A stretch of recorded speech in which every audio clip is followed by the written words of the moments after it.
এই বাজেট মানুষের গরিব মারার একটি বাজেট এবং সাধারণ মানুষ সর্বস্ব ছিনিয়ে নেওয়ার একটা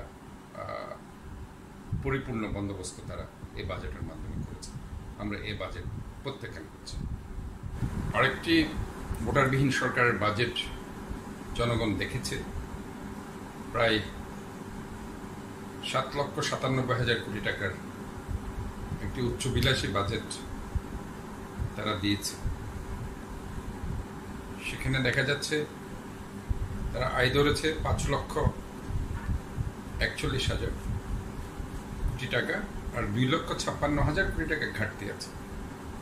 এই 2,56,000 কোটি টাকার যে ঘাটতি, সেটা তারা দেশের ব্যাংক থেকে 1,60,000 কোটি টাকা, আর বিদেশি ঋণ তারা নিতে চাচ্ছে প্রায় 90,000 কোটি টাকা, এবং অনুদান বাবদ তারা চাইছে আরো 4,000 কোটি টাকা। আর 5,41,000 কোটি টাকা তারা বাজেটের যে আয় ধরেছে, আলটিমেটলি সেটা জনগণের উপর করের যে বোঝা তারা ইতিমধ্যে চাপিয়েছে, সেটাকে আরো বেশি বাড়ানোর তারা পায়তারা চালাচ্ছে। এবং সেখানে দেখা যাচ্ছে তারা যারা কালো টাকা সাদা করবে, অর্থাৎ যারা দুর্নীতিবাজ, তাদের জন্য 15% ইন্টারেস্ট রেটে তারা এই কালো টাকা সাদা করার সুযোগ করে দিয়েছে। আর যারা মাথার কাম পাই ফেলে বৈধভাবে ইনকাম করছে অথবা ইনকাম করবে, তাদের জন্য 30% ইন্টারেস্ট রেটে তারা এটা করেছে। এই যে বাংলাদেশে দুর্নীতিকে রাষ্ট্রীয়ভাবে প্রশ্রয় দেওয়ার এই বাজেটের মধ্যে তারা সেটা আবার স্টাবলিশ করেছে। আমরা ইতিমধ্যেই দেখেছি বাংলাদেশে বেনজির এবং আজিজের যে দুর্নীতির ঘটনা, এবং বিবিধ মেগা প্রজেক্টের নামে মেগা দুর্নীতির যে একটা হিডিক, এবং কুইক রেন্টালের নামে যেভাবে টাকা তারা আত্মসাৎ করেছে, যেভাবে টাকা পাচার করেছে 12 লক্ষ কোটি টাকার উপরে, যে এই অবস্থায় তারা আবারও দুর্নীতিবাজদেরকে, অর্থাৎ কালো টাকা সাদা করার সুযোগ দিয়ে তারা দুর্নীতিবাজদের প্রশ্রয় দিয়েছে। কাজে এই যে একটা বাংলাদেশে গরিব মারার যে একটা বাজেট তারা করেছে, মানে সাধারণ মানুষের উপর করের বোঝা তারা চাপিয়ে দিয়েছে, যেটা আমি ইতিমধ্যে বলেছি 5,41,000 কোটি টাকা। এই কর যারা মেহনতি মানুষ, যারা দিনে আনে দিনে খায়, খেটে খাওয়া মানুষ, যারা রাত দিন পরিশ্রম করে হয়তোবা ছোট একটা ব্যবসা করছে, এ কর হয়তোবা তাদেরকে দিতে। আজকে আমরা দেখতে পাচ্ছি যে বাংলাদেশের অর্থনৈতিক যে দৈন্যদশা, ব্যাংকগুলো প্রায় খালি হয়ে গেছে।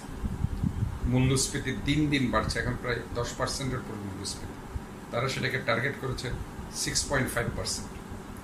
জিডিপি তারা 6.75% করছে, তারা সেটা লক্ষ্যমাত্রা নির্ধারণ করেছে। কিন্তু সেটাকে কিভাবে তারা ওই লক্ষ্যমাত্রায় রাখবে, মূল্যস্ফীতি 6.5%-এ কিংবা জিডিপি 6.5%-এ, সেই দিক নির্দেশনা কিন্তু বাজেটে নেই।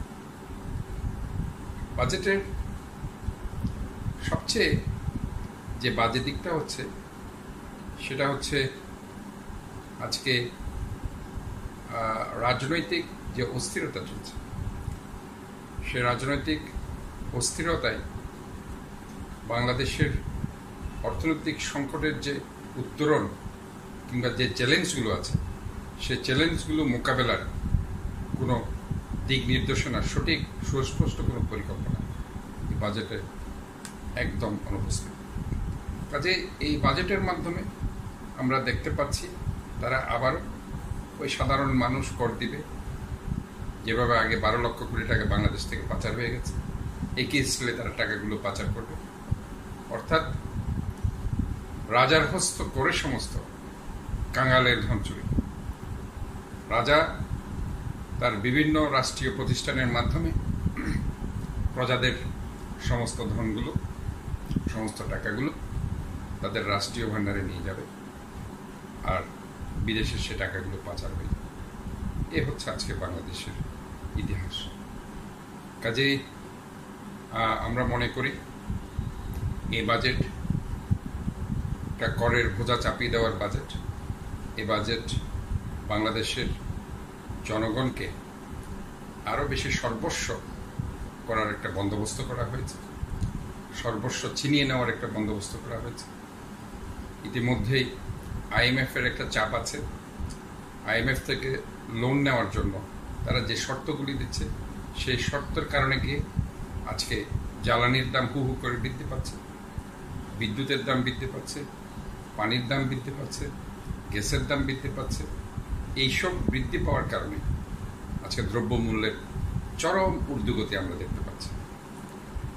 আর বাজেটের মধ্যে সামাজিক কোনো সুরক্ষা যে পার্সেন্টেজ থাকে সেটা অত্যন্ত কম, এবং সেটার কারণে গিয়ে আজকে যারা নিম্ন মধ্যবিত্ত আছে, গরিব আছে, সেই শ্রেণীকে পুনর্বাসন করার তেমন একটা দিক নির্দেশনা এ বাজেট আমরা দেখছি না।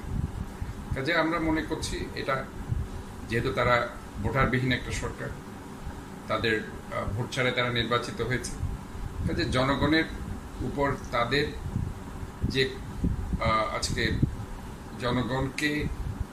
জনগণকে টিকিয়ে রাখার কিংবা জনগণ বেঁচে থাকার যে মৌলিক অধিকারগুলো দরকার হয়, ফান্ডামেন্টাল রাইটসগুলো দরকার হয়, অন্ন, বস্ত্র, বাসস্থান, সেই সব দিকে তাদের কোনো নজর নেই। বরঞ্চ তাদের কাছ থেকে কিভাবে টাকা কর্তন করে পকেট থেকে টাকা নিয়ে কিভাবে তাদের রাষ্ট্রীয় ভাণ্ডার ভরবে, এই চিন্তা বাজেটের মধ্যে আছে। কাজে আমরা এই ধরনের বাজেটকে আমরা মনে করি এই বাজেট মানুষের আশাকাঙ্ক্ষার এগেনিস্টে বাজেটটি হয়েছে, এবং বিশেষ করে বিভিন্ন খাতে যদি আমরা পর্যালোচনা করি, যে শিক্ষা খাতে একটা বাজেটের 20% থাকার কথা ছিল, সেখানে আমরা দেখতে পাচ্ছি খুবই ন্যূনতম 11%। কাজে সাধারণ ছাত্রছাত্রী আজকে যে আমাদের যে ফান্ডামেন্টাল রাইট যে একটা শিক্ষা, সেই শিক্ষা থেকে আমাদের ছাত্রছাত্রীরা বঞ্চিত হবে। এবং আমরা যেটা আগেই বলেছি, বাংলাদেশকে একটু মেরুদণ্ডবিহীন একটা জাতিতে পরিণত করা হচ্ছে। এই শিক্ষাতে তারা 11% বাজেট দিয়ে সেটা তারা আবার প্রমাণ করলো যে একটি জাতিকে কিভাবে ধ্বংস করে দেওয়া যায়। এবং আলটিমেটলি বিভিন্ন অন্যান্য খাতেও তাদের যে পার্সেন্টেজগুলো আছে আমরা দেখতে পাচ্ছি, যেখানে তারা দুর্নীতি করতে পারবে, বিশেষ করে জ্বালানি, বাণিজ্য এবং অন্যান্য খাত, সে খাতে তারা বেশি করে অ্যালোকেটেড করছে, যাতে করে তারা আরও বেশি দুর্নীতি করতে পারে। তো আমরা মনে করছি যে এই বাজেট গণমুখী হয়নি, এই বাজেট মানুষের আশা-আকাঙ্ক্ষার প্রতিফলন ঘটায়নি, এবং এই বাজেট মানুষের গরিব মারার একটি বাজেট, এবং সাধারণ মানুষ সর্বস্ব ছিনিয়ে নেওয়ার একটা পরিপূর্ণ বন্দোবস্ত তারা এই বাজেটের মাধ্যমে করেছে। আমরা এই বাজেট প্রত্যাখ্যান করছি। ধন্যবাদ। প্রতি বছরের ন্যায় তানাজ অ্যাগ্রো ফার্ম নিয়ে এলো ভাগে কোরবানি দেওয়ার সুবর্ণ সুযোগ। ধর্মীয় অনুশাসন মেনে সম্পূর্ণ শরিয়াহ মোতাবেক ইসলামী নিয়ম অনুসারে ভাগে কোরবানি দেওয়ার সুবর্ণ সুযোগ রয়েছে। আপনাদের অনুরোধেই আর বড় পরিসরে পবিত্র ঈদুল আজহার ঈদের আনন্দ হোক ভাগাভাগিতে তানাজ অ্যাগ্রো ফার্মের সাথে। ভাগে কোরবানির বুকিং চলছে, প্রতি ভাগে মাত্র 18,000 টাকা। কোরবানি হোক ভাগাভাগির আনন্দে তানাজ অ্যাগ্রো ফার্মের সাথে।